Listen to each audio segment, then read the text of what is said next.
কিয়ামতের ময়দানে পাঁচটা প্রশ্নের জবাব না দিয়ে এক কদম সামনে বাড়তে পারবেন না। আন মুরগি ফিমা আফনা ওয়ান শাবাবিহি ফিমা আফলা ওয়ান মালিহি মিন আইনা ইকতাসাবা ফিমা আনফাকা। আল্লাহ রাব্বুল আলামিন বলবে, কোন পথে তুমি তোমার জীবনটাকে খরচ করেছো, তুমি তোমার যৌবনকালটাকে কোন পথে খরচ করেছো, কোন পথে মাল কামাইছো, কোন পথে মালটাকে খরচ করছো, আমি আল্লাহ যে এলেম দিয়েছি সে এলেম অনুযায়ী আমল করছো কিনা। এই পাঁচ প্রশ্নের জবাব যদি আপনি দিতে না পারেন, আল্লাহর কসম এক কদম সামনে আগাইতে পারবেন না, আপনার জাহান্নামে নিক্ষেপ করা হবে। বলুন নাউযুবিল্লাহ। বড় মারাত্মক কথা। তাহলে জীবনটা কার জন্য ব্যয় করব? কাকে ঋণ দিব? আর এই জওয়ান শাবাবিহি ফিমা আবলাগ, অন্য হাদিসের মধ্যে আল্লাহর নবী বলছেন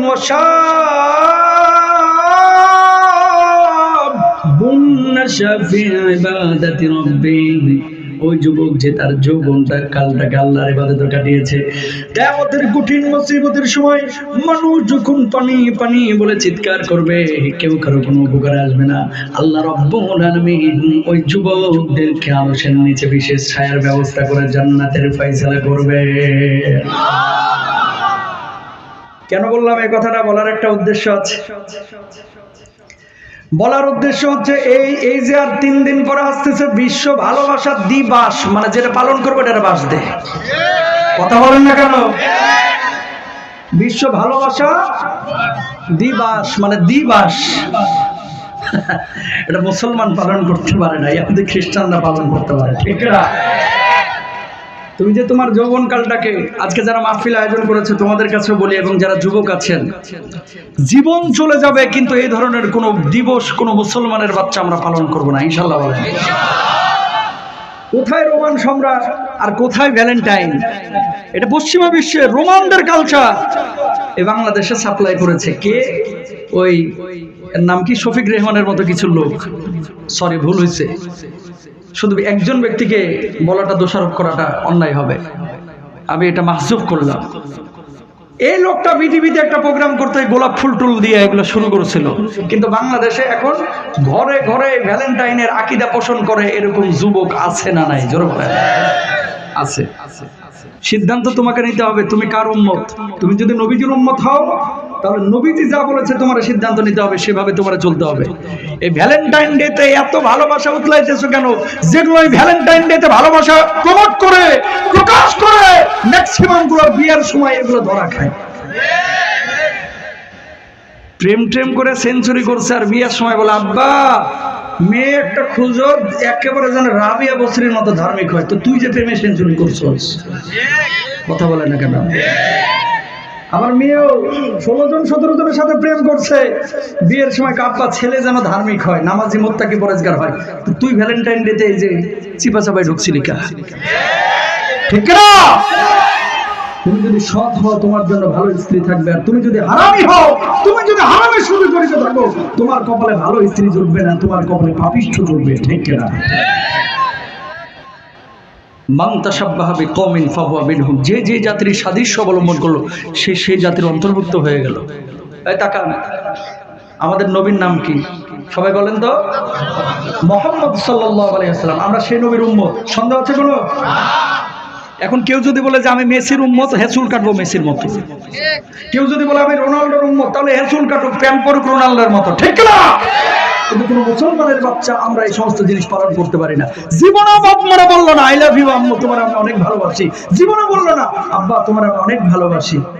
আর জরিনার সাথে প্রেমের সম্পর্ক 21 দিন, কই জরিনারে তোরা ছাড়া আমি বাঁচতাম না। এই কথাটা যারা বলে যদি মরতো ভাই, বাংলাদেশে যুবক খুঁজে পাওয়া যাইতো না। মিথ্যা কথা এগুলো, কি মিথ্যা কথা, এগুলো মিথ্যা কথা। যুবক এবং যুবতী, আপনাদের কাছে হাতটা রিকোয়েস্ট জোর করে বলতেছি, কয়দিনের জিন্দেগি, কালকে কিন্তু আপনি মারা যাবেন। এই ভ্যালেন্টাইন ডেটা আমরা মুসলমানরা কেউ পালন করব না, ইনশাল্লাহ বলেন। শাহবাগ মোড় থেকে তো আমার বাসা মাত্র 5-6 কিলো। এক একটা বড় গোলাপ ফুল এমনও হয় যে সেদিন 250-300 টাকাতেও বেচে। যাদের প্রেমের ঠেলা একেবারে জোয়ার মারছে, বাপের পকেট মারা হলেও জরিনারে গোলাপ ফুল কিনা দেয়। কে রে তুই গোলাপ ফুল কিনলি কিসের জন্য? 300 টাকা দে, তোর মারে ডিম কিনা দে, তোর মা খুশি হবে, দুধ কিনা দে। ঠিক কিনা? জীবনেও বাপ মারা দিল না। ভালোবাসা অবশ্যই দরকার। কখন? আল্লাহর নবী বিশ্বনবী সাল্লাল্লাহু আলাইহি ওয়াসাল্লাম বলছেন, ওয়ারাজুলান তাহাব্বা ফিল্লাহি জিতামা আলাইহি ওয়া তাফাররাকা আলাইহি। দুইজনের ভালোবাসা, যে ভালোবাসা আল্লাহর জন্য হবে, আল্লাহ রাব্বুল আলামিন তাদের ভালোবাসাগুলো কবুল করবেন। আর যাদের বিচ্ছিন্নতা হবে আল্লাহর জন্য, আল্লাহ রাব্বুল আলামিন সেটাও কবুল করবেন। আল্লাহ তাআলা ওই ছেলে এবং ওই মেয়ে যারা আল্লাহর জন্য একে অপরের সঙ্গে ভালোবাসা করেছে, অবৈধ প্রেম করে নাই, আল্লাহ রাব্বুল আলামিন ওই যুবক যুবতীদেরকেও জান্নাতের মধ্যে দাখিল করবেন। বলুন সুবহানাল্লাহ। যেখান থেকে কথা আসলো, প্রিয় ভাইরা আমার, আত্মীয় স্বজনের জন্য টাকা পয়সা খরচ করবেন। মনে রাখবেন, আপনি যখন মারা যাবেন, ওই কুমিল্লা থেকে নোয়াখালী থেকে আপনার কিন্তু জানাজার মধ্যে মানুষ আসবে না, আপনার জানাজায় আসবে আপনার পাড়ার মানুষ। কথা বলেন না কেন? আপনার জানাজায় কিন্তু আপনার আত্মীয় স্বজনই আসবে। সুতরাং সেই আত্মীয়দের সঙ্গে গাদ্দারি করবেন না, বেঈমানি করবেন না, পাশের মানুষটার সঙ্গে গাদ্দারি বেঈমানি করবেন না। এই মানুষগুলোকে ভালোবাসেন, পাড়ার মানুষগুলোকে ভালোবাসেন। আল্লাহ রাব্বুল আলামিন আপনারে ভালোবেসে জান্নাতের ফয়সালা করে দেবেন। বলুন সুবহানাল্লাহ। মানুষকে খাওয়াবেন। মানুষকে খাওয়াইলে কখনো মানুষ ফকির হয় না, মানুষকে খাওয়াইলে আল্লাহকে খাওয়ানো হয়। সুবহানাল্লাহ। আর বাপ মা যারা আপনাদের জীবিত আছে, এই বাপ মাদের খেদমত করবেন। বাপ মার খেদমত করে জীবনে কেউ কোনোদিন ফকির মিসকিন হয় না। 14 দফা কর্মসূচির একটা কথা আপনাদেরকে বললাম, আত্মীয়তার হক আদায় করা। 2 নম্বর আল্লাহ তাআলা বলছেন ওয়াল মিসকিনা, মিসকিন গরিব মিসকিনদের হক আদায় করা। 3 নম্বর ওয়াবনাস সাবিল, মুসাফির যারা আছে, পর্যটক যারা আছে, টুরিস্ট যারা আছে,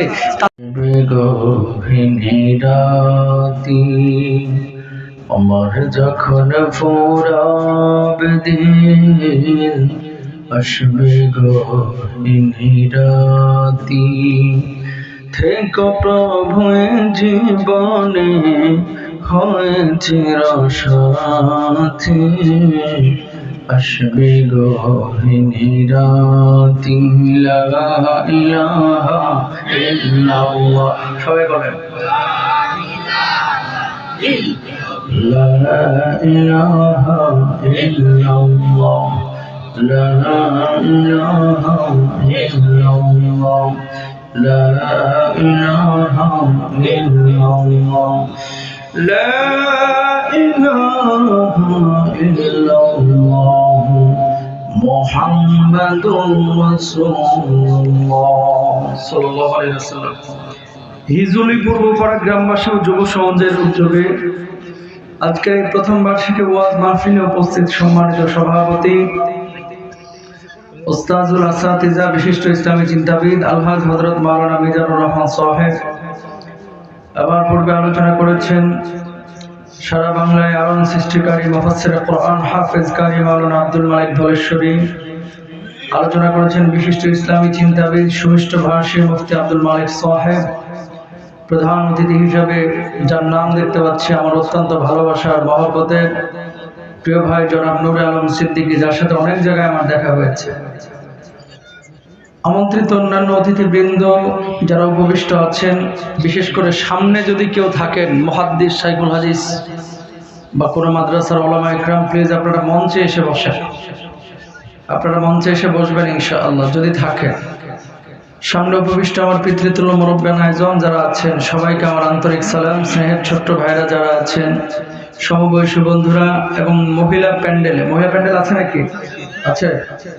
আমার মা এবং বোনেরা, সবাইকে আমার আন্তরিক সালাম। আসসালামু আলাইকুম ওয়া রাহমাতুল্লাহি ওয়া বারাকাতুহু। এই মন টন খারাপ নাকি আপনাদের? এরকম ভূতায় গেছেন কি আপনারা? সালামের জবাবটা সুন্দর করে দেন। আসসালামু আলাইকুম ওয়া রাহমাতুল্লাহ। নবীজি সাল্লাল্লাহু আলাইহি ওয়াসাল্লাম বলছেন, কিয়ামতের আগে একটা বড় আলামত দেখা যাবে। আলামতটা কি? দাঁড়াও, একটু দাঁড়াও। মানে রিল্যাক্সে আলোচনা করতে না পারলে এগুলো কার? এই খুলে ফেলা যাবে। এই প্রফেশনাল না, ও কাজ বোঝে না। এই বয়ান নিয়ে কেউ মাহফিলে রেকর্ড করতে আসে, খুলো। বোঝো না সোজো না, পুরো পরিবেশটা নষ্ট করে ফেলতেছে। মাইন্ড করো না, তোমরা তো আমাদের ছোট ভাই। কিন্তু যারা মাহফিল নিয়মিত করে এটা জানা কথা না, বয়ান দিয়ে কোনোদিন মাহফিল রেকর্ড হয় না। বাস থাকুক। নবীজি সাল্লাল্লাহু আলাইহি ওয়াসাল্লাম বলছেন যে কিয়ামতের আগে একটা বড় আলামত দেখা যাবে। আলামতটা কি? আত-তাসলিমুল খাস। মানুষ বেছে বেছে মানুষকে সালাম দেবে, জবাবটাও বেছে বেছে হবে। এই জামানার চলতেছে এখন, মনে করেন প্রতিযোগিতার জামানা। কি জামানা? এই জামানা চলতেছে অহংকার দেমাগের জামানা। এই জামানা হচ্ছে একজনকে ঠগায় আরেকজন কিভাবে বড় হতে পারবে সেই জামানা। ঠিক কিনা ভাই? কেন বলেছেন এই কথাটা? বলার একটা উদ্দেশ্য আছে, খুব খেয়াল করবেন। আমি যখন বক্তা, আমি যখন খতিব, এই যে হুজুর বসে আছেন মুফতি সাহেব মানুষ, ওনাদেরকে যখন রাস্তায় দেখে অনেকে সালাম দেয় মানুষে। এই যে মেয়র সাহেব কি নুর আলম ভাই, ওনারা যখন দেখে কেউ রাস্তায় 5G গতিতে সালাম দেয়। এমপি সাহেবকে দেখলে তো কোনো কথাই নাই। একই মানুষ জীবনে কোনো রিক্সাওয়ালা ফকির মিসকিনকে সালাম দিতে চায় না। কথা বলেন না কেন? কারণ কি? এই গরিব মানুষগুলোকে এরা মানুষই মনে করে না। কারা? যাদের ভিতরে অহংকার আছে, দেমাগ আছে, তাকাব্বুরি আছে, পকেটে পয়সার বড় আছে। ঠিক না? কিন্তু আমার নবী ছোট বড়, ধনী গরিব, আবাল বৃদ্ধ বনিতা এগুলো খেয়াল করতেন না, সবাইকে সালাম দিতেন। এই জন্য নবীজি বলেছেন আফসুস সালাম, সালামটা বেশি বেশি দাও, ভালোবাসা বাড়িয়ে দিবেন আমার আল্লাহ সুবহানাহু ওয়া তাআলা। সুবহানাল্লাহ। সুন্দর করে জবাব দেন, আসসালামু আলাইকুম ওয়া রাহমাতুল্লাহ। মাশাআল্লাহ, এবার হয়েছে। কিন্তু ওয়া আলাইকুম না, বলবেন ওয়া আলাইকুমুস সালাম। সবাই বলেন তো ওয়া আলাইকুমুস সালাম। আবার বলেন মাশাআল্লাহ, এবার হয়েছে। আজকে বেসিক্যালি আমি যে বিষয়টি নিয়ে আলোচনা করব, সে আলোচনায় যাব তার আগে কয়েকটি কথা বলে নিই। এই যে প্রথম বার্ষিকী ওয়াজ মাহফিল যে বাচ্চাগুলো আজকে আয়োজন করেছে, আমার যুবক ভাইরা, কিশোর ভাইরা, আপনারা খুশি না বেজার? এই ছেলেগুলো কিন্তু চাইলে গান বাজনার আয়োজন করতে পারতেন। সেখানে আল্লাহকে ভালোবেসে, নবীকে ভালোবেসে যারা কোরআনের ময়দান কায়েম করেছে, কোরআনের মঞ্চ তৈরি করেছে, আর যাই হোক, এই সন্তানগুলো আজকে ভালো সন্তানের পরিচয় দিয়েছে, আল্লাহর পরিচয় দিয়েছে। আল্লাহ তাআলা প্রত্যেকটা যুবককে খালিদ বিন ওয়ালিদের মতো কবুল করুন, বলুন আমিন।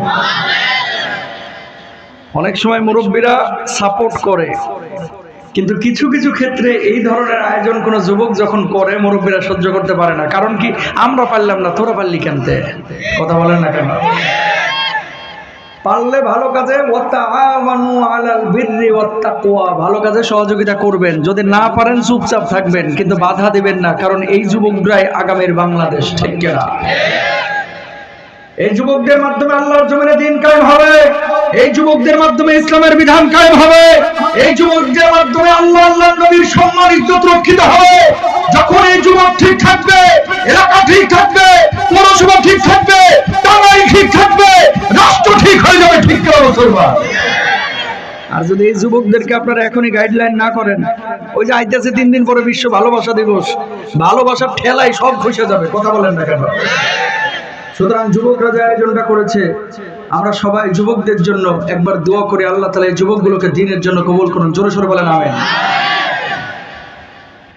টাঙ্গাইল আর কুমিল্লা আমার মাহফিল থেকে সবচেয়ে বেশি, যাতায়াত ভালো, এই জন্য নিয়েও বেশি। একটা কথা আপনাদেরকে বলি, আপনাদের পালস মোটামুটি আমার জানা আছে। এই টাঙ্গাইলের সবচেয়ে বড় সমস্যা যে জিনিসটা, মানুষ বিবেক দিয়ে নেয়, আকল দিয়ে না, জ্ঞান দিয়ে না, মানুষ আবেগ দিয়ে যেটা ভালো লাগে অনেকে এটাই আমল করে বসে। বুঝছেন? বাপ দাদা গান বাজনা করতো, এখন নিজেরা বলতেছে আমার আব্বাই কি ভুল করছে, এই জন্য হেও করে। আছে না নাই? ওই কয়দিন আগে এক মাহফিল করছে আপনাদের পেছনে, রাস্তা দিয়ে আসতেছি, লালন শাহর মতো, লালন শাহ আছেন একজন ফকির, এটার মধ্যে একটা ছবি ঝুলাইয়া দেখি কি মাজারের মতো বানায় রাখছে। করবেন না এগুলো, আল্লাহ বুঝদান করুক, আমিন বলেন। ভালো কাজ যারা যুবক আজকে করেছে, এদেরকে সমর্থন আমাদের প্রত্যেকের দেওয়া উচিত। যারা আয়োজন করেছে, নতুন করে যারা আসবেন আপনারা পেছনে বসবেন। যেখানে কথাটা যেই জন্য আপনাদেরকে বলতেছি, ভালো কাজে যদি সহযোগিতা না করে বারণ করেন, প্রতিবন্ধকতা তৈরি করেন, আল্লাহর আদালতে আপনারা দাঁড়াইতে হবে। কিছু লোক আছে গীবত কমিটির সভাপতি, মাহফিলে আসে না কিন্তু চায়ের দোকানে বসে বসে গীবত করতেছে। এই পোলাপান কি করছে না করছে এগুলো করবো না। আমরা সবসময় পজিটিভলি সবকিছু চিন্তা করবো। আল্লাহ তৌফিক দান করুক, আমিন বলেন। একজন মানুষ প্রতিদিন 23,040 বার চোখের পাতা ফেলে, বিনা চার্জে যিনি এই পলক ফেলানোর তৌফিক দিয়েছেন তিনি কে?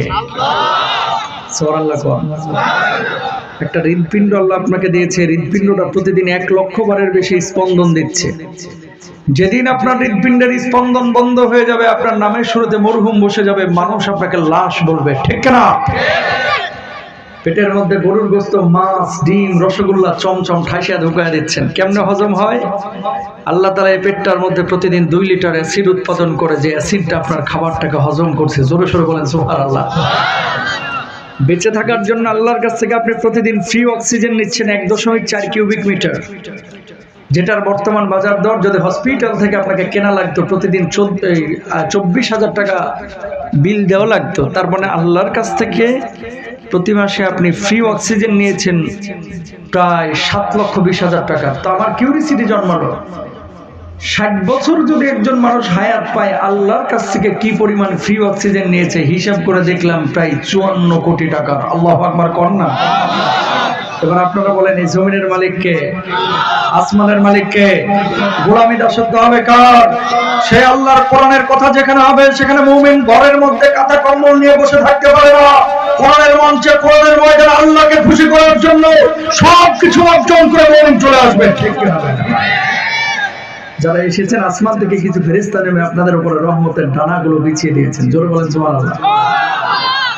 আর আমার আল্লাহ রাব্বুল আলামিন বলছেন, ফেরেশতারা আরামের ঘুমকে হারাম করে যে মানুষগুলো এই কনকনে শীতের মধ্যে খড়কুটার উপরে বসে আছে, মানুষগুলো মূলত কি করে? ফেরেশতারা তখন বলে, আল্লাহ এই মানুষগুলো আপনার কোরআনের কথা শুনছে, আল্লাহ এই মানুষগুলো আপনার নবীজির সুন্নাহের কথা শুনছে, এই মানুষগুলো দুনিয়ার সব কাজ থেকে বিরত থেকেছে শুধুমাত্র আপনাকে ভালোবেসে, আপনার কোরআনকে ভালোবেসে। আল্লাহ রাব্বুল আলামিন তখন বলেন, এই মানুষগুলোকে আল্লাহ কখনো দেখছে? কখনো এই মানুষগুলো আপনারা দেখে নাই। এবার আল্লাহ রাব্বুল আলামিন বলেন, ফেরেশতারা এই মানুষগুলো যদি আল্লাহ রাব্বুল আলামিনকে দেখতো কি করতো? ফেরেশতারা তখন বলে, আল্লাহ এই মানুষগুলো যদি আপনারা দেখতো, আপনার গোলামি, আপনার দাসত্ব আরো বেশি বেশি করতো, আপনার ইবাদত বন্দেগী বেশি বেশি করতো। আল্লাহ তখন বলে, এই মানুষগুলো মূলত কি চায়? এই মানুষগুলো মূলত কি চায়? ফেরেশতারা তখন বলে, আল্লাহ এই মানুষগুলো জাহান্নামের আযাব থেকে মুক্তি চায়, এই মানুষগুলো জান্নাতে যাইতে চায়। আল্লাহ রাব্বুল আলামিন তখন বলেন, ফেরেশতারা তোরা সাক্ষী থাক, তোরা সাক্ষী থাক, এই কনকনে শীতের মধ্যে আরামের ঘুমকে হারাম করে লেপ কাঁথা কম্বল বর্জন করে যারা খড়কুটার উপরে বসে বসে কোরআনের ময়দানে কোরআনের কথা শুনলো, আমাকে ভালোবেসে, আমার নবীকে ভালোবেসে, আমি আল্লাহ রাব্বুল আলামিন বিশুদ্ধ নিয়তের এই মানুষগুলোর জীবনের গুনাহ খাতাগুলো মাফ করে দিলাম। লাভ না ক্ষতি? শেষ পর্যন্ত কে কে থাকবেন আল্লাহর হাতটা তুলে দেখান দেখি। 1.5 ঘন্টা লিল্লাহি তাকবীর। হাতটা নামান, আল্লাহ কবুল করুন, বলুন আমিন। নবীজি মেরাজে গিয়েছিল গত রাত্রে, কালকে গেছে না শবে মেরাজের রাত?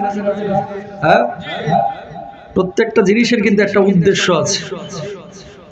মেরাজে যে আল্লাহর নবীকে আল্লাহ তাআলা নিয়ে গেছিলেন, 14 দফা কর্মসূচি দিয়েছিলেন। কয় দফা?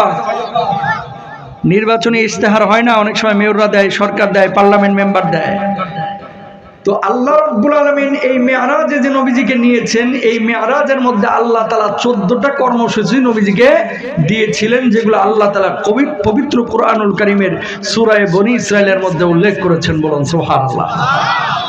এই 14 দফা কর্মসূচিতে আমরা ঢুকবো তার আগে একটা কথা বলে নিই। একটা আয়াত তেলাওয়াত করেছি, আয়াতটি হচ্ছে সূরা আল বাকারা 245 নম্বর আয়াত। কি বলছে আল্লাহ তাআলা? দুনিয়ার জিন্দেগিতে আপনি যখন বিপদে পড়ে যান, মানুষের কাছে আপনি ঋণ চান, ভাই 10,000 টাকা দেন না, 3 দিন পরে শোধ করে দেব। ভাই ক্ষুধার যন্ত্রণা সহ্য হচ্ছে না, দেন না একটু খাবারের ব্যবস্থা করে। ভাই রাস্তা নাই, একটু রাস্তা নির্মাণ করে দেন না। এরকম কিন্তু অনেক সময় হয়। আল্লাহ তাআলা আপনার কাছে কিছু জিনিস চাচ্ছে। বাপ মা যদি চায় আপনি দেন পৃথিবীর উপকরণ, আল্লাহ যদি আপনার কাছে কোনো জিনিস চায় দিবেন না? ইনশাআল্লাহ বলেন না? কি চাচ্ছেন আল্লাহ রাব্বুল আলামিন? খেয়াল করেন, মান যাল্লাযী ইউকরিদুল্লাহ করদান হাসানান ফায়ুদাইফাহু লাহু আদআফান কাসীরা ওয়াল্লাহু ইয়াকবিদু ওয়া ইয়াবসুতু ওয়া ইলাইহি তুরজাউন।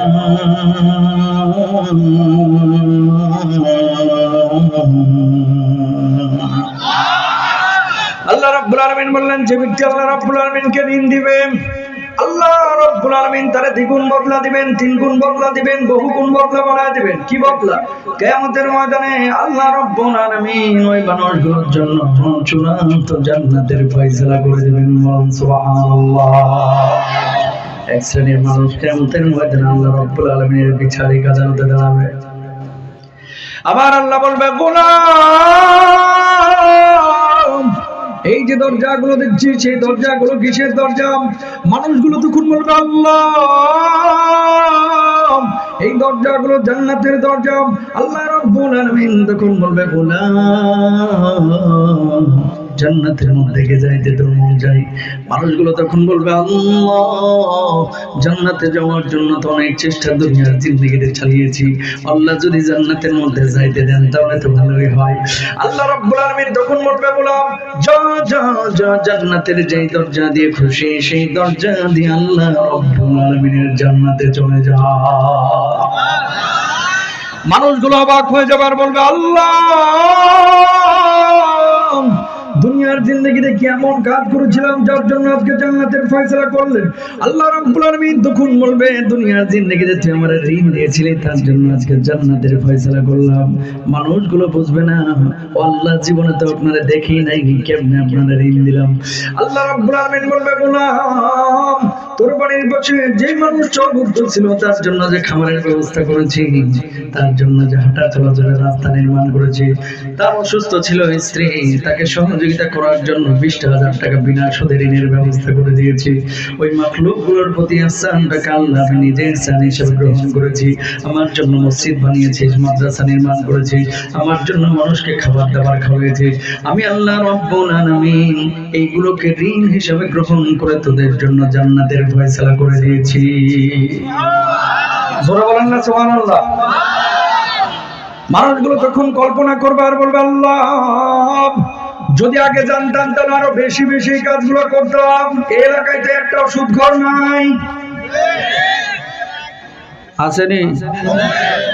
বিনা সুদে গায়ের জ্বরও দিতে চায় না। কথা বুঝেন নাই? যদি বলা হয় গায়ে 104 ডিগ্রি জ্বর, ভাই আপনার এখান থেকে 10 ডিগ্রি আমারে দেন, আগামীকাল 12 ডিগ্রি দেওয়া লাগবে, কিন্তু টাকা তো দূরের কথা। এইরকম চামুন্ডা মার্খা যেগুলো সুদখোর আছে, আল্লাহর জান্নাত, এগুলো জান্নাত কোনোদিন যাইতে পারবে না যদি তওবা না করে মরে। ঠিক কিনা ভাইরা? হারাম। শুনেন, আপনাকে কষ্ট দেওয়ার জন্য বলছি না, প্লিজ, কলিজার টুকরারা, কিন্তু সত্য কথাগুলো, হক কথাগুলো যদি না বলি, আল্লাহর কাছে আমাকেও দায়ী থাকতে হবে, কারণ এই চেয়ারটা এখন আমার কাছে আমানত। ঠিক কিনা? কিছু মুরব্বী আছে, যদি বলে কাকা 3,000 টাকা দেন না, রোববার আসরের আগে দিয়ে দিব, দূর বেটা, খালি দেখা হলে টাকা টাকা করো। কাকা রোববারে 3300 দিব, দূর, টাকা কি পকেটে থাকে? চল বাড়িতে চল। কথা বলেন না কেন? যখন 3,000 চাইলো তখন টাকা নাই, আর এখন 3300 চাইছে, এখন তো টাকা কি পকেটে থাকে? চল বাড়িতে চল। তখন ফরফরা বুক থেকে টাকা বাইর হচ্ছে। ঠিক কিনা? এরপর আবার বলতেছে, কাকা আর লাগবে নি? টাকা না ছিল না, এখন বাইর হইলো কেমনে? তো চাষির আছে না আরো 3,000 আছে। প্রিয় ভাইরা আমার, খেয়াল করে দেখেন, এই দুনিয়ার জিন্দেগিতে এই জন্য আল্লাহর নবী বলেছেন, কিয়ামতের আগে মসজিদগুলো মুসল্লিতে ভরপুর হবে, কিন্তু ইমানদার পাওয়া যাবে না। প্রকৃত ইমানদারের বড় অভাব। বাপ ছিল মুসলমান, দাদা ছিল মুসলমান, মার পেট থেকে জন্ম নিয়েছি, মা ছিল মুসলিমা নারী, এই জন্য অটো মুসলমান হয়ে গেছে। এই জন্য ইমানের কদর আমরা করতে জানি না। সাহাবীদের মতো ত্যাগ তিতিক্ষা সাধনা পরিশ্রম করে যদি ইসলাম কবুল করতে হইতো, ইসলামের জন্য যদি প্রত্যেকটা মানুষের বুকের তাজা রক্ত ঢালা লাগতো, তাহলে আমরা তখনই ইসলামের কদর করতে পারতাম। ঠিক কিনা? এই জন্য আমার অনেক ভাইরা আছে, নামাজ পড়া ফরজ, রোজা করা ফরজ, হজ করা ফরজ, এগুলো জানে। আবার আল্লাহ যে বলছে সুদ খাওয়া হারাম, এটা মানে না। তার মানে কিছু মানলো, কিছু মানলো না। যে আল্লাহ রাব্বুল আলামিন আলামিন কোরআনুল কারীমের মধ্যে নামাজকে ফরজ করেছে, রোজাকে ফরজ করেছে, হজকে জাকাতকে ফরজ করেছে। ওই আল্লাহ বলতেছে বাপ মার খেদমত কর, ওই আল্লাহ বলছে শিরক করিস না, ওই আল্লাহ বলছে মুসাফিরদের টেক কেয়ার কর, ওই আল্লাহ বলছে আত্মীয়তার সম্পর্ক রক্ষা কর, ওই আল্লাহ বলছে ঋণ দিলে বিনা সুদে দে, ওই আল্লাহ বলতেছে মানুষের কাছে কখনো জিনাহের দৃষ্টিতে লোভ দৃষ্টিপাত করিস না, ওই আল্লাহ বলছে কখনো জিনা ব্যভিচার লিপ্ত হইস না। আল্লাহু আকবার বলুন। এক শ্বাসে যে নামগুলো বললাম, পাপের কথা বললাম, প্রত্যেকটা পাপের ব্যাপারে আল্লাহ রাব্বুল আলামিন মিরাজের রাতে রাসূল আকরাম সাল্লাল্লাহু আলাইহি ওয়াসাল্লামকে দিক নির্দেশনা দিয়েছেন। কোরআনুল কারীমের 15 নম্বর পারা 3 নম্বর পৃষ্ঠা দেখেন, এই যে 3 নম্বর পৃষ্ঠাটা, এই পৃষ্ঠা 3 নম্বর এবং 4 নম্বর পৃষ্ঠা আল্লাহ তাআলা 14টা কর্মসূচি ঘোষণা করে দিয়েছেন। জোরে সোরে বলেন সুবহানাল্লাহ। বানানো গল্প কিচ্ছা করার জন্য এখানে আসি নাই। যতক্ষণ কথা চলবে নিট এন্ড ক্লিন কোরআন সুন্নাহর কথা চলবে। আল্লাহ তৌফিক দান করুক, আমিন বলেন। এলাকার মধ্যে কিছু চামার আছে, চামার মুখ খারাপ করে বললাম, নিজেরা নামাজ পড়ে না, আরেকজন যে নামাজ পড়তেছে এটাও সহ্য করতে পারে না। বুঝেন নাই কথা? নিজে মাহফিল করে না, আরেকজন মাহফিল করছে, সহ্য করতে পারে না। নিজে মাদ্রাসা বানাইতে পারে না, আরেকজন মাদ্রাসা বানাচ্ছে, সহ্য করতে পারে না। নিজে দাড়ি রাখেন, আরেকজন দাড়ি রাখা শুরু করছে, এটাও সহ্য করতে পারে না। আগে কিছু যুবক দাড়ি রাখতো না, এখন রাখা শুরু করছে। কিছু মুরব্বী আছে বাঁকা চোখে তাকায়, কে কি জামাত টামাতে যোগ দিছে নাকি? কথা বলেন। আগে টাকনুর নিচে কাপড় পরতো, এখন টাকনুর উপরে পড়া শুরু করছে। কি রে, কি হেফাজত বা জামাত টামাত হইলো কিনা, জেএমবিতে যোগ টোক দিছে কিনা? কথা বলেন, ঠিক কিনা? আগে টুপি পরতো না, এখন টুপি মাথা থেকে নামায় না। এর মতি গতি তো ভালো দেখতেছি না। আল্লাহর কসম করে বলছি, কেউ যদি দাড়িকে বলে যে জঙ্গির দাড়ি, কেউ যদি টুপিকে বলে জঙ্গির টুপি, কেউ যদি পাঞ্জাবিকে বলে জঙ্গির পাঞ্জাবি, হাজার বারে জঙ্গির পোশাক পরতে রাজি আছি, নবীর বিপক্ষে অবস্থান আমরা নিতে রাজি নাই, ঠিক কিনা? যারা এগুলো বুঝে শুনে করে এরা মূলত মুরতাদ হয়ে যায়। কি হয়ে যায়? কারণ নবীজিকে কটাক্ষ করলো, নবীজি সুন্নাহকে কটাক্ষ করলো, ঠিক কিনা? আয়াতটা যখন নাজিল হয়েছে, কোন আয়াত? ওই সূরা বাকারা 245 নম্বর আয়াত। আপনারা যেমন ঠেস মেরে মেরে হুজুরদের কথা বলেন, ইহুদি কোনা থেকে দাঁড়ায় আবু বকর বলছে, কি আবু বকর? কয় কি হইছে? শুনলাম একটা আয়াত নাকি নাজিল হয়েছে তুমগো উপরে। কয় হ্যাঁ। কয় মানজাল্লাযী ইউকরিদুল্লাহ করদান হাসানা, তোমার আল্লাহ দেখি ঋণ চাইছে শুনলাম। কয় হ্যাঁ শুনছিস, ঠিকই শুনছিস। এইটা আবার কেমন আল্লাহ? এই আল্লাহ দেখি ফকির মিসকিন। নাউজুবিল্লাহ। বাড়িতে যায় বলেন আমার আল্লাহ কি ফকির? ঋণ চাইছে কি? জান আর মাল, যেখানে আল্লাহর জন্য যেভাবে প্রয়োজন। কিন্তু ইহুদি আয়াতের অপব্যাখ্যা করতেছে। এবার আবু বকর বললেন, ইহুদি আমার আল্লাহ রাব্বুল আলামিন জামার কাছে ঋণ চেয়েছে, টাকা চাই নাই, পয়সা চাই নাই। বিশ্বনবী মুহাম্মদুর রাসূলুল্লাহ সাল্লাল্লাহু আলাইহি ওয়াসাল্লাম বলে দিয়েছেন আমাদেরকে, আল্লাহ যে ঋণ চেয়েছেন এর মানে আল্লাহ রাব্বুল আলামিনের জন্য যেখানে টাকার প্রয়োজন সেখানে টাকা খরচ করবেন, যেখানে মালের প্রয়োজন সেখানে মাল ঢালবেন, যেখানে জানের প্রয়োজন সেখানে জান দেবেন, যেখানে খুনের প্রয়োজন, রক্ত ঢালার প্রয়োজন সেখানে রক্ত ঢালবেন। আল্লাহর জন্য যখন যেখানে যেভাবে প্রয়োজন সেভাবে নিজেকে মেলে ধরবেন। আল্লাহ রাব্বুল আলামিন সেই জিনিসগুলোকে ঋণ বুঝিয়েছেন, বলুন সুবহানাল্লাহ। দ্বিতীয়বার আবার ইহুদি বলছে, আবু বকর তোমার আল্লাহ ফকির। আরেকটা বার যদি আমার আল্লাহকে ফকির বলি, আমি আবু বকর কিন্তু হাত গুটে বসে থাকবো না। তৃতীয়বার আবার বলছে তোমার আল্লাহ ফকির। এবার যাইবি কই? ডান হাতটা তুলে আবু বকর কই সেই ইহুদির একটা থাপ্পড় বসায় দিয়েছে, বলুন আল্লাহু আকবার। এবার ইহুদি গালের মধ্যে হাত দিয়া আল্লাহর নবী বিশ্বনবী সাল্লাল্লাহু আলাইহি ওয়াসাল্লামের কাছে গেলেন। যাওয়ার পর বললেন, ইয়া মুহাম্মদ সাল্লাল্লাহু আলাইহি ওয়াসাল্লাম, ওগো মুহাম্মদ সাল্লাল্লাহু আলাইহি ওয়াসাল্লাম সে তো নবীকে নবী হিসেবে মানে না, ইহুদি ধর্মের অনুসারী। কি শিখান আপনি? কি শিখান আপনি? কয় কি হয়েছে? কয় আপনার ইহুদিরা তো আমাদেরকে ধরে, আপনার সাহাবীরা তো ধরে ধরে মারে। কে মারছে তোরে? কয় আপনার আবু বকর মারছে। আল্লাহর নবী বললেন, আমি বিশ্বাস করি না, আমি বিশ্বাস করি না আমার আবু বকর মারতে পারে না। তুই যদি ওমরের ব্যাপারে বলতে আমি বিশ্বাস করতাম, আলীর ব্যাপারে বললো বিশ্বাস করতাম, ওসমানের ব্যাপারে বললো বিশ্বাস করতাম। নরম মেজাজের আবু বকর, ওরে আমি চিনি, ও কাউরে অন্যায় ভাবে মারতে পারে না। কয় ডাকেন আপনার আবু বকরকে। আল্লাহর নবী ডাকলেন, আবু বকর কি শুনলাম, কি শুনলাম, তুমি নাকি ওকে মারছো? আল্লাহর নবী এই জানে এমন একটা অন্যায় করেছে যে অন্যায়ের কারণে আমি তার মারতে বাধ্য হয়েছি। কি অন্যায় করেছে করেছে। আমার আল্লাহকে একবার না দুইবার না, মানজাল্লাযী ইউকরিদুল্লাহ করদান হাসানা আয়াতের অপব্যাখ্যা করে আল্লাহ যে ঋণ চাইছে এজন্য তিনবার ফকির বলে গালি দিয়েছে। ওগো নবীজি, ওই জানেন যদি আমার গালি দিত আমি কিচ্ছু বলতাম না, আমার বাপ মারা গালি দিলেও আমি কিচ্ছু বলতাম না, কিন্তু আমার সামনে আমার আল্লাহকে ফকির মিসকিন বলবে, আল্লাহর কসম আমি আবু বকর হাত গুটে বসে থাকতে পারি না, সহ্য করতে পারি না, ঠিক কিনা? আল্লাহরে গালি দিলে আপনার কলিজে আগুন জ্বলে কি জ্বলে না? অনেকে মারামারি করার সময় বলে যে আমারে গালি দিচ্ছিস, যে আমার মান নাম তুলে গালি দিবি তো জিহ্বা টেনে ছিঁড়ে ফেলাবো, ঠিক কিনা? তো আমার মায়ের চাইতে আমার আল্লাহ বেশি প্রিয়, ঠিক কিনা ভাইরা? আমার আল্লাহকে আমার নবীকে কেউ যদি কটাক্ষ করে, বুকে কেন কলিজায় কেন গোটা দেহটার মধ্যে হৃদপিণ্ডের মধ্যে আগুন জ্বলে যায়, ঠিক কিনা ভাইরা? এই ইহুদি, তুই কি সত্যি আল্লাহর গালি দিয়েছিস? না না, আবু বকর মিথ্যা কথা বলছে। আল্লাহর নবী বলছে, কি আবু বকর তুমি নাকি মিথ্যা কথা বলছো? ওগো নবীজি, আমি জীবনও মিথ্যা কথা বলি না। ঈমান আনার পর থেকে আবু বকরের জবান দিয়ে কোনোদিন মিথ্যা কথা বাইর হয় না।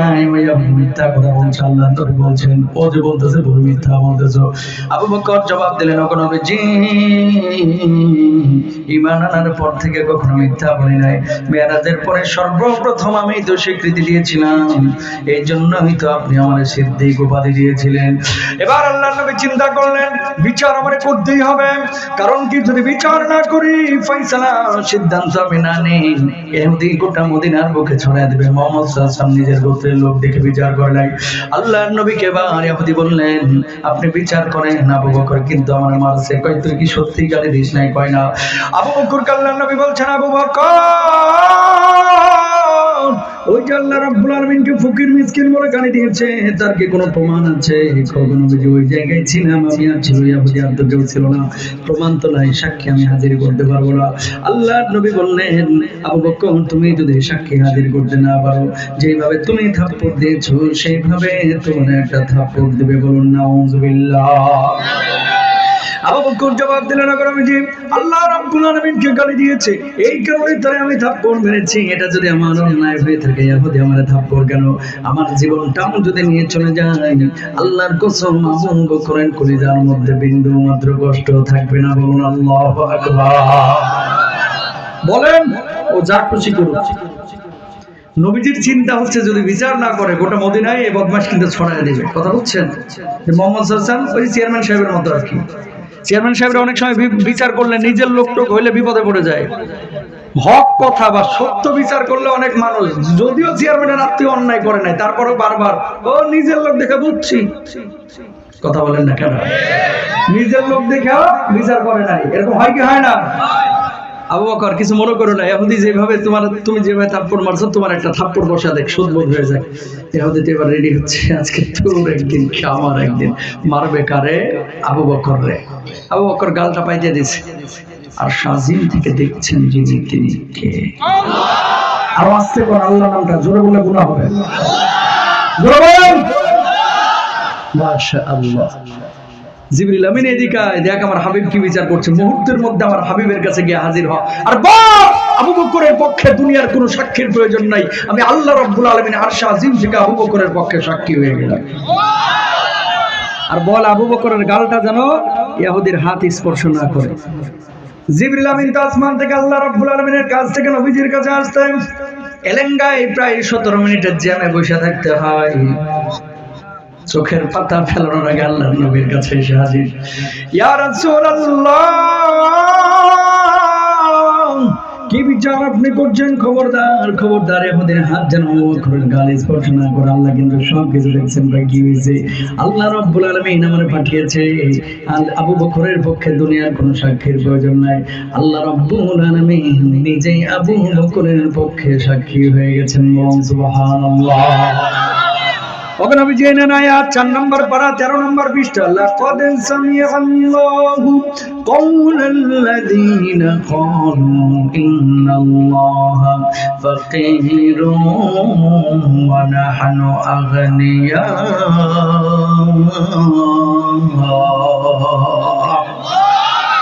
আমার আল্লাহ ফকিররা যারা আল্লাহ রাব্বুল আলামিনকে ফকির মিসকিন বলবে তারাই কুল কায়নাতের সবচেয়ে বড় বড় ফকির মিসকিন। আমার আল্লাহ ধনী, এই দুনিয়ার বুকে এমন কিছু মানুষ আছে আগে ধনী ছিল না, গরিব ছিল, টিনওয়ালা বাড়ি ছিল, এখন ছাদ দিছে 2 তলা 3 তলা বাড়ি হয়েছে। বিশ্বাস করেন গরিব যখন ছিল তখন নামাজ কালাম ঠিক মতো পড়তো, আজকে ধনী হওয়ার পরে আল্লাহর স্মরণে করে না, আর গরিব মানুষ আত্মীয় স্বজন গুলোর মানুষই মনে করে না, ঠিক কিনা? এগুলো মূলত অহংকারের প্রতিফলন। এগুলো কি অহংকার? এত করেন কেন? কেউ করবেন না। যে আল্লাহ টাকা দিয়েছে মুহূর্তের মধ্যে সে আল্লাহ কিন্তু ফকির বানায় দিতে পারে। সকাল বেলার ধনী রে তুই ফকির সন্ধ্যা, কয়দিনের জিন্দেগি? মানুষকে মানুষ হিসাবে মূল্যায়ন করবেন ইনশাআল্লাহ, বলেন। মেরাজে নবীজি যখন গিয়েছেন, আল্লাহ রাব্বুল আলামিন যে 14 দফা কর্মসূচি দিয়েছিলেন এর মধ্যে গুরুত্বপূর্ণ একটা আয়াত আল্লাহ রাব্বুল আলামিন সূরা বনী ইসরাঈলের মধ্যে উল্লেখ করেছেন, ওয়া আতিদাল কুরবা হাক্কাহু ওয়াল মিসকিনা ওয়া বানাস সাবিল।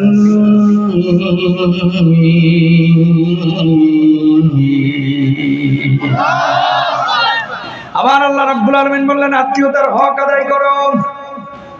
তোমার বোন আছে, তোমার ভাই আছে, তোমার আত্মীয় স্বজন যারা আছে আশপাশে, দূরবর্তী আত্মীয়, নিকটবর্তী আত্মীয়, সব আত্মীয় স্বজনের সাথে ভালো আচরণ করো, তাদের খোঁজ খবর রাখো। খেয়াল করে দেখেন এই এলাকার অনেকেই হয়তো বা বিসিএস ক্যাডার হয়েছে, অনেকেই ভালো ভালো পর্যায়ে গেছে, আজকে ঢাকা সিটির মধ্যে ভালো ভালো জায়গায় ফ্ল্যাট করেছে, বাড়ি করেছে। যে এলাকার পানি খাইলে, গাছের ফল খাইলে, মাটি ব্যবহার করলে, এই এলাকায় বড় হলে, এখন ঢাকায় তুই বড় হোমরা সুমরা হয়েছিস, ও ভাই এলাকারও তো তোর উপরে একটা হক আছে। সারা বছরে 2,000 টাকা এলাকার জন্য খরচ করে না, আছে না নাই? এজন্য আল্লাহ রাব্বুল আলামিন সূরা নিসার মধ্যে কি বলছেন, ওয়াবুদুল্লাহ ওয়ালা তুশরিকু বিহি শাইআন ওয়া বিল ওয়ালিদাইনি ইহসানা।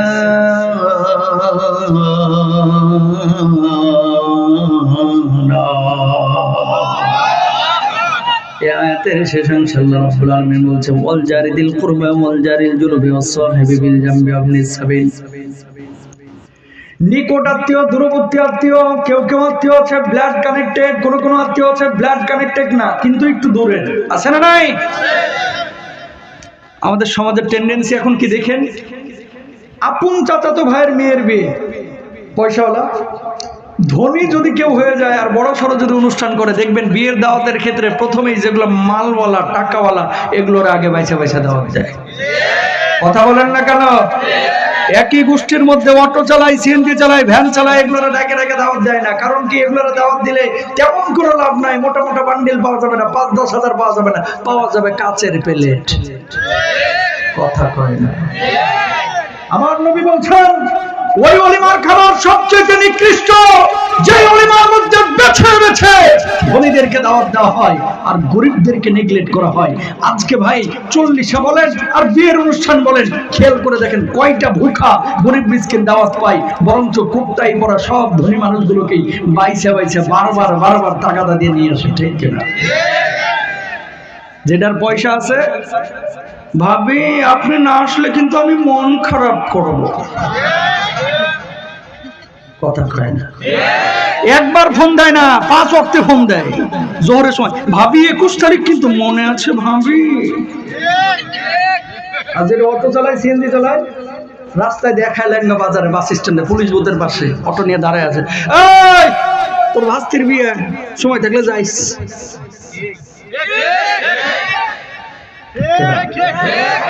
তোর ভাস্তির বিয়া, সময় থাকলে যাস। আর ওইদিকে মালদার রে, ভাবি না আসলে কিন্তু আমরা মন খারাপ করব। একদিন আগেই চলে আসেন গায়ে হলুদের অনুষ্ঠানে, মাকসাদ খারাপ। কি খারাপ?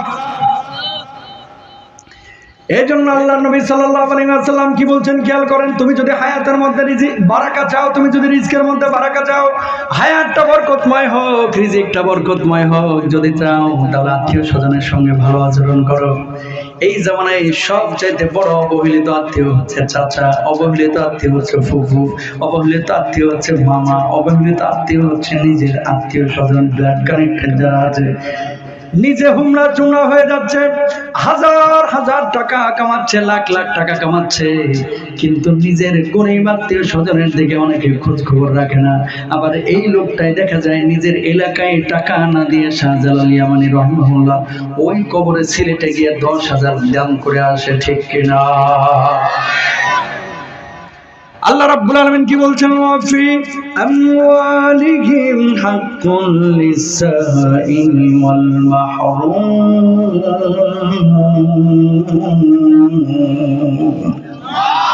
আপনারা যারা ধনী আছেন, আপনাদের টাকার মধ্যে গরিবের একটা হক আছে ভাই, আপনি বুঝেন না এটা?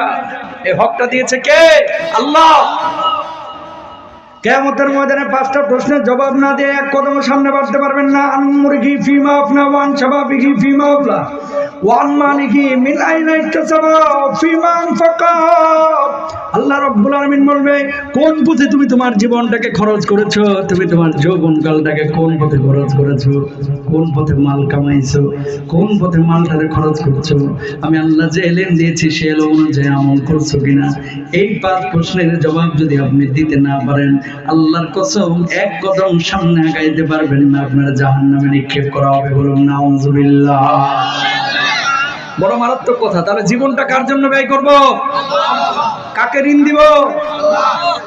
আর এই জওয়ান শাবাবিহি ফিমা আবলা, অন্য হাদিসের মধ্যে আল্লাহর নবী বলছেন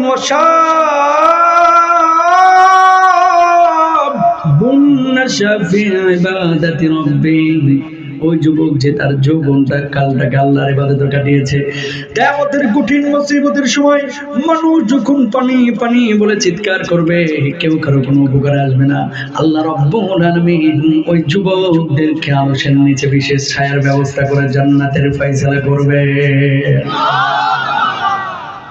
কেন বললাম এই কথাটা? বলার একটা উদ্দেশ্য আছে। বলার উদ্দেশ্য হচ্ছে এই যে আর 3 দিন পরে আসতেছে বিশ্ব ভালোবাসা দিবস, মানে যেটা পালন করবে এটা বাস দে। কথা বলেন না কেন?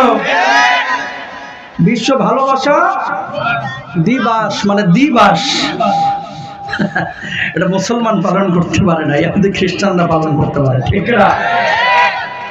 তুমি যে তোমার যৌবনকালটাকে, আজকে যারা মাহফিল আয়োজন করেছে তোমাদের কাছে বলি, এবং যারা যুবক আছেন, জীবন চলে যাবে কিন্তু এই ধরনের কোন দিবস কোন মুসলমানের বাচ্চা আমরা পালন করব না, ইনশাআল্লাহ বলেন।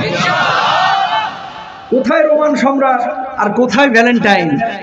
এটা পশ্চিমা বিশ্বের রোমানদের কালচার এই বাংলাদেশে সাপ্লাই করেছে কে?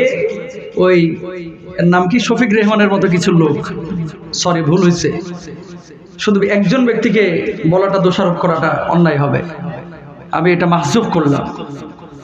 এই লোকটা বিটিভিতে একটা প্রোগ্রাম করতে গোলাপ ফুল টুল দিয়ে এগুলো শুরু করেছিল, কিন্তু বাংলাদেশে এখন ঘরে ঘরে ভ্যালেন্টাইনের আকীদা পোষণ করে এরকম যুবক আছে না নাই? জোরে বলেন। আছে। সিদ্ধান্ত তোমাকে নিতে হবে, তুমি কার উম্মত। তুমি যদি নবীজির উম্মত হও তাহলে নবীজি যা বলেছে তোমার সিদ্ধান্ত নিতে হবে, সেভাবে তোমার চলতে হবে। এই ভ্যালেন্টাইন ডে তে এত ভালোবাসা উতলাইতেছো কেন? যেগুলো এই ভ্যালেন্টাইন ডে তে ভালোবাসা প্রমোট করে, প্রকাশ করে, ম্যাক্সিমাম গুলো বিয়ের সময় এগুলো ধরা খায়। প্রেম ট্রেম করে সেঞ্চুরি করছে আর বিয়ের সময় বলে আব্বা মেয়ে একটা খুঁজো একেবারে যেন রাবিয়া বসরির মতো ধার্মিক হয়। তো তুই যে প্রেমে সেঞ্চুরি করছস, কথা বলে না কেন? আমার মেয়েও 16 জন 17 জনের সাথে প্রেম করছে, বিয়ের সময় কাপ্পা ছেলে যেন ধার্মিক হয়, নামাজি মুত্তাকি পরেজগার হয়। তো তুই ভ্যালেন্টাইন ডে তে এই যে চিপা চাপাই ঢুকছিলি কা? ঠিক না? তুমি যদি সৎ হও তোমার জন্য ভালো স্ত্রী থাকবে, আর তুমি যদি হারামি হও, তুমি যদি হারামের সাথে জড়িত থাকো, তোমার কপালে ভালো স্ত্রী জুটবে না, তোমার কপালে পাপিষ্ঠ জুটবে, ঠিক না? মান তাশাব্বাহা বিকওমিন ফাহুয়া মিনহুম, যে যে জাতির সাদৃশ্য অবলম্বন করলো সে সেই জাতির অন্তর্ভুক্ত হয়ে গেল। এই তাকান, আমাদের নবীর নাম কি? সবাই বলেন তো। মুহাম্মদ সাল্লাল্লাহু আলাইহি ওয়াসাল্লাম। আমরা সেই নবীর উম্মত, সন্দেহ আছে কোনো? এখন কেউ যদি বলে যে আমি মেসির উম্মত, হেসুল কাটবো মেসির মতো। কেউ যদি বলে আমি রোনাল্ডোর উম্মত, তাহলে হেসুল কাটুক, প্যান পরুক রোনাল্ডোর মতো, ঠিক না? কিন্তু কোন মুসলমানের বাচ্চা আমরা এই সমস্ত জিনিস পালন করতে পারি না। জীবনে বাপ মারা বললো না আই লাভ ইউ আম্মু, তোমার আমি অনেক ভালোবাসি। জীবনে বললো না আব্বা তোমার আমি অনেক ভালোবাসি। আর জরিনার সাথে প্রেমের সম্পর্ক 21 দিন, কই জরিনারে তোরা ছাড়া আমি বাঁচতাম না। এই কথাটা যারা বলে যদি মরতো ভাই, বাংলাদেশে যুবক খুঁজে পাওয়া যাইতো না। মিছে কথা। এগুলো কি মিথ্যা কথা, এগুলো মিথ্যা কথা। যুবক এবং যুবতী, আপনাদের কাছে হাতটা রিকোয়েস্ট জোর করে বলতেছি, কয়দিনের জিন্দেগি, কালকে কিন্তু আপনি মারা যাবেন। এই ভ্যালেন্টাইন ডেটা আমরা মুসলমানরা কেউ পালন করব না, ইনশাল্লাহ বলেন। শাহবাগ মোড় থেকে তো আমার বাসা মাত্র 5-6 কিলো। এক একটা বড় গোলাপ ফুল এমনও হয় যে সেদিন 250-300 টাকাতেও বেচে। যাদের প্রেমের ঠেলা একেবারে জোয়ার মারছে, বাপের পকেট মারে হলেও করি না রে, গোলাপ ফুল কিনা দেয়। কে রে, তুই গোলাপ ফুল কিনলি কিসের জন্য? 300 টাকা দে, তোর মারে ডিম কিনে দে, তোর মা খুশি হবে, দুধ কিনে দে, ঠিক কিনা? জীবনেও বাপ মারা দিল না। ভালোবাসা অবশ্যই দরকার। কখন? আল্লাহর নবী বিশ্বনবী সাল্লাল্লাহু আলাইহি ওয়াসাল্লাম বলছেন, ওয়ারাজুলান তাহাব্বা ফিল্লাহি জিতামা আলাইহি ওয়া তাফাররাকা আলাইহি। দুইজনের ভালোবাসা, যে ভালোবাসা আল্লাহর জন্য হবে, আল্লাহ রাব্বুল আলামিন তাদের ভালোবাসাগুলো কবুল করবেন। আর যাদের বিচ্ছিন্নতা হবে আল্লাহর জন্য, আল্লাহ রাব্বুল আলামিন সেটাও কবুল করবেন। আল্লাহ তাআলা ওই ছেলে এবং ওই মেয়ে যারা আল্লাহর জন্য একে অপরের সঙ্গে ভালোবাসা করেছে, অবৈধ প্রেম করে নাই, আল্লাহ রাব্বুল আলামিন ওই যুবক যুবতীদেরকেও জান্নাতের মধ্যে দাখিল করবেন। বলুন সুবহানাল্লাহ। যেখান থেকে কথা আসলো, প্রিয় ভাইরা আমার, আত্মীয় স্বজনের জন্য টাকা পয়সা খরচ করবেন। মনে রাখবেন, আপনি যখন মারা যাবেন, ওই কুমিল্লা থেকে, নোয়াখালী থেকে আপনার কিন্তু জানাজার মধ্যে মানুষ আসবে না, আপনার জানাজায় আসবে আপনার পাড়ার মানুষ। কথা বলেন না কেন? আপনার জানাজায় কিন্তু আপনার আত্মীয় স্বজনই আসবে। সুতরাং সেই আত্মীয়দের সঙ্গে গাদ্দারি করবেন না, বেঈমানি করবেন না। পাশের মানুষটার সঙ্গে গাদ্দারি বেঈমানি করবেন না। এই মানুষগুলোকে ভালোবাসেন, পাড়ার মানুষগুলোকে ভালোবাসেন। আল্লাহ রাব্বুল আলামিন আপনারে ভালোবেসে জান্নাতের ফয়সালা করে দেবেন। বলুন সুবহানাল্লাহ। মানুষকে খাওয়াবেন। মানুষকে খাওয়াইলে কখনো মানুষ ফকির হয় না। মানুষকে খাওয়াইলে আল্লাহকে খাওয়ানো হয়। সুবহানাল্লাহ কোন? আর বাপ মা যারা আপনাদের জীবিত আছে, এই বাপ মাদের খেদমত করবেন। বাপ মার খেদমত করে জীবনে কেউ কোনোদিন ফকির মিসকিন হয় না। 14 দফা কর্মসূচির একটা কথা আপনাদেরকে বললাম, আত্মীয়তার হক আদায় করা। 2 নাম্বার আল্লাহ তাআলা বলছেন, ওয়াল মিসকিনা, মিসকিন গরিব মিসকিনদের হক আদায় করা। 3 নাম্বার ওয়াবনাস সাবিল, মুসাফির যারা আছে, পর্যটক যারা আছে, টুরিস্ট যারা আছে,